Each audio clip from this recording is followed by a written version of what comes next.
Hey everyone, welcome back to FPL Fran. Today's video is going to be my Game Week 18 transfer plans, and obviously, the first thing I'll mention is the Game Week is not over. We still have Sunday games to go, and we had some pretty bad news, of course, yesterday in terms of the game between Bournemouth and Luton Town being suspended due to an incident with Tom Lockyer, the captain, of course, for Luton Town.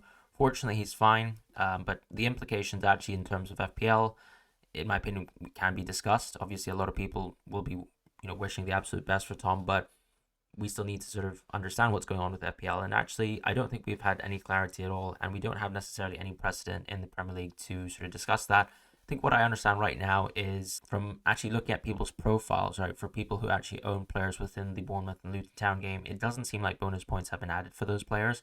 At the same time, it seems like, for example, the goals scored by Dominic Solanke and Adebayo have currently been reflected for the time being, but I'm not sure what's going to happen to them. I've seen some people mention that they think that the game being abandoned, which is obviously the sort of official position of the game right now, could lead to the points being null and void and auto subs being issued. However, we don't know what's going to happen. It might be the case that the game gets replayed during this week and maybe the full 90 minutes can be accounted for. I don't really know what's going on. I'm just going to assume that, for example, Solanke actually has his full points, including his bonus points. So right now I'm recording this video. I'm around 12,800 in the world. And let's actually get started with my sort of review. So what I did is I took a hit, and I took a hit to play Julian Alvarez ahead of Gordon. So that obviously looked really stupid because in hindsight, now we know that that's minus 8 points. Gordon actually got an assist, although I do recommend someone actually looking at the sort of assist, quote unquote, and having a look at the intended target. It was pretty funny. But yeah, not too happy about the Alvarez transfer, but also in hindsight looking at it, I have to say that the decision was made because I didn't know if Gordon would be fit, and I thought there could be a chance, obviously, that Isaac could play left wing, could be a chance that Joe Linton could play left wing. As it turns out, obviously, Isaac wasn't even a part of the Newcastle squad, and Joe Linton got injured during that game. Gordon actually managed to finish with 84 minutes, and he played very well. Obviously, that's nice in the sense that I actually have Gordon in my team for the long term, so it's not like I've actually taken a hit to get him out of my team. He's going to be part of my Game Week 18 squad, which I'm very happy about. On top of that, too, Palmer, was excellent once again. We did identify Palmer as a fantastic pick a few weeks back, and we went into him for the sole reason of targeting Chelsea's good fixtures. These good fixtures are here. The best fixture was just played. He got 1 goal, 1 assist. Could have got more. And very happy about that ultimately. Looking at Palmer, I think the biggest thing is that he actually avoided a 5th yellow card, right? Which means that he won't be suspended for Game Week 18. And actually, my squad does look quite good. On top of that as well, Cucurella actually got injured, or actually the injury or the extent of his injury has been fully confirmed, and it doesn't seem like he'll be part of the Chelsea squad until February. So looking at my team now, it seems like Cole can actually stay my team for the long term. Pedro Porro, of course, as we know, absolutely nailed in this team, going to stay around. Dubravka, nice to see him get a clean sheet, although very fortunate because, of course, of Raul Jimenez's actions. And, we're looking at, once again, a very good Newcastle fixture, so I'm very happy to own Dubravka right now and to own a clean sheet, particularly when Pickford himself continues to get clean sheets week on week. And I haven't owned a single Pickford clean sheet this season. As far as Salah, we'll see what happens with all the Arsenal and Liverpool players. I obviously don't own Arsenal defense, but I recognize a lot of people did play Arsenal defense. I'm obviously hoping that Brighton could score. We'll see what happens there, of course. And expecting, of course, Darwin and Tsimikas to start, but we don't know exactly what's going to happen there. Obviously, if, let's say, one of them completely miss out, or rather, let's say, if Darwin completely misses out, then I'll get Gordon. But very unlikely that will happen. And the hit has been taken. And what that hit has done also has changed the landscape of my team, because actually I won't be able to get Haaland back on Game Week 19, which I think is totally fine as well. First of all, the Man City team does look pretty poor. Second of all, Everton away is a very, very tough fixture right now. I think we can all admit to that. Everton have been playing brilliantly. I keep saying this every week, and I'm very happy that they've actually gotten the results that they have after the point deduction, and who knows what's going to happen there, because they actually could be in European spots right now. As far as, let's say, the actual team, though, for Game Week 18, let's just have a look at that, because I think it will sort of illuminate my transfer plans as well. So right now, my team actually looks a little bit like this, and the situation, of course, is that I'll be playing Dubravka versus Luton away. Pedro Porro, Colwell, and Cash will play. The assumption here, of course, is that Cash will play versus Sheffield United at home, but I'll be talking about contingencies in terms of Cash later on. And Tsimikas and Gabriel, obviously, in my opinion, those are bad games for both. I'll also need to be seeing whether Tsimikas can actually play this fixture, and the same with Gabriel as well, before I, let's say, make sort of conclusive decisions on these players. And the same goes with Darwin as well versus Arsenal at home. it might be the case that he actually misses out, which means obviously I'll need to be discussing what I'll be planning to do. As far as the actual midfield, though, itself, Salah, Saka, Son, Palmer, Gordon, once again, we're going to be fielding all of these players, and I think very happy to do so, just because these players will actually last us until at least Game Week 20 in terms of Salah, or for the rest of our squad, these are players we can keep for the long term. Son, obviously, maybe out on Game Week 21 or Game Week 22, depending on, let's say, how I need to sort of roll my transfers heading towards, Asian Cup and seeing how much I can get done in terms of getting the value extracted out of Salah and Son and sort of replacing them with players like Madison, Fernandes, and maybe KDB, players like that. So right now, obviously, I think the biggest question marks are around Cash and Darwin. Because if Cash plays well or if Darwin plays well, I do think that both of them will likely start again in the next fixture for Aston Villa versus Sheffield United at home, and then obviously Darwin in a much tougher game versus Arsenal at home. Now, I didn't go for Solanke, and part of the reason why was because I did think there was a pretty high chance that double game week 21 could happen.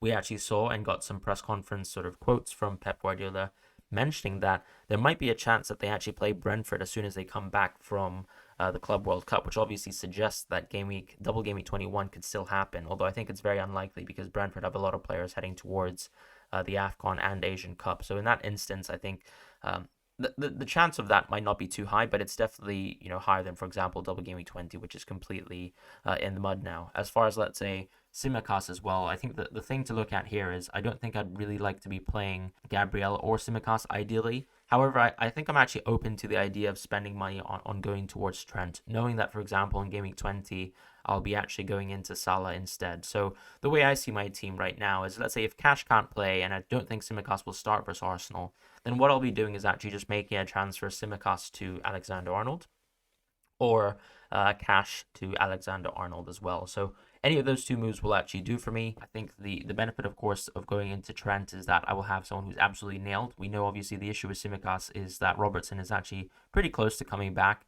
And, of course, the issue with Cash, I suppose, is that his position in the team is no longer nailed. It's very clear, of course, in some tougher games that they actually probably would not like to rely on, let's say, using Cash in that sort of right mid position or even as a right back. So we did obviously see him play in the Arsenal fixture, but of course, for example, let's say in the City game, he didn't actually participate at all. So it does, of course, suggest that his role in the team and his importance to the team has, of course, declined.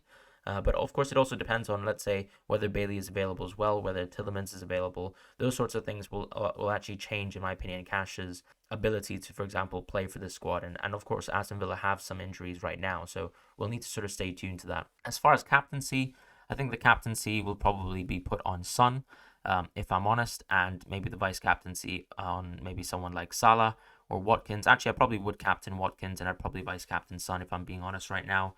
The fixtures probably demand it. I think Watkins captain versus Sheffield United at home is just perfect, and that's probably the assumption I'll take. If, let's say, Darwin is out, I think I'll do the same thing as well.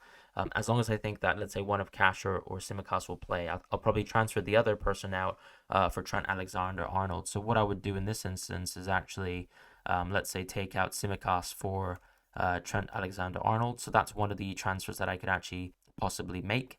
And on the other hand, I think another thing that I could do if I don't go for Trent is I can also roll the transfer and then have some powerful plays, like, let's say, going into a City defender if, let's say, double game week 21 is confirmed. So what if, let's say, double game week 21 is confirmed, then I could actually roll the transfer, hope for the best with Tsimikas or Gabriel, because ultimately I will have at least 11 players who will play in Game Week 18, and then actually maybe move Cash on to someone like, let's say, Walker, for example, and actually go into the double Game Week 21 with, let's say, Walker, Haaland, and Alvarez, because what I would be doing is rolling on Game Week 19 and then actually making two moves. So what I would be doing is actually going from Salah out to Richarlison on Game Week 20 and going from Darwin out to Haaland in this situation here. So that could be quite an interesting play as well. In my mind, obviously that would leave me with a lot of money in the bank, but I think we also need to just understand that when we're playing FPL, it's not about just utilizing and squeezing the absolute most of your budget. So if you just look at my budget here,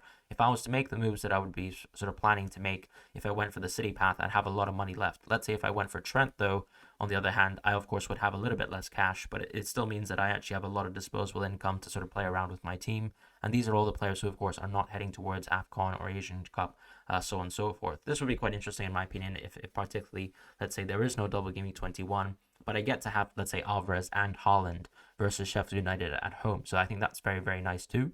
And that's, for example, the position that I plan to leave my squad in. Ultimately, I'll be going with 8 attackers during the sort of Asian Cup / AFCON phase. We know we will be losing a little bit of transfer value in terms of Son and Salah, but I think that's completely fine. We understand that that's the case. A lot of the players in my team here right now, I would probably keep for the long term, and I'm not really too upset. We'll also need to monitor, for example, what goes on with Dubravka and Areola. It's very likely, for example, that let's say if they go for another keeper, that I might actually have to sign someone else as a goalkeeper as well, and maybe have to upgrade away from Dubravka. But right now, of course, he's presenting an incredibly high value option. And later on, of course, with Alvarez, I could also be moving him on, let's say after double Game Week 21 happens, or if it doesn't happen, then I could also be rejigging, let's say, Alvarez around, potentially looking at someone like Solanke as well.